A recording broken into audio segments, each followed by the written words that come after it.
ఆ పెదవుల్ని చేరిన పదాలు సుమధుర నదీనాదాలవుతాయి.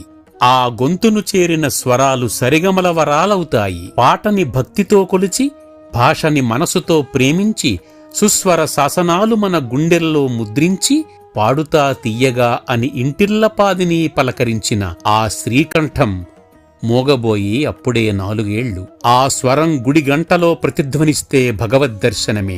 అదే స్వరం మనసు ముంగిట్లోకి నడిచి వస్తే భావగీతాభిషేకమే. అన్ని భాషలని అమ్మభాషలుగా చేసుకుని 1,00,000కు మించిన పాటలతో కోట్లాది మందిని సమ్మోహితుల్ని చేసిన స్వరవరపుత్రుడు, సకల జగన్మిత్రుడు శ్రీపతి పండితారాధ్యుల బాలసుబ్రహ్మణ్యం గారికి గుండె దోసిళ్లతో ఇదే నా కైమోడుపు, నాకు నేను చెప్పుకునే ఓదార్పు. స్క్రీన్పై కనబడుతున్న షేర్ మీద క్లిక్ చేసి బాలు అభిమానులందరితోనూ పంచుకోమని విజ్ఞప్తి.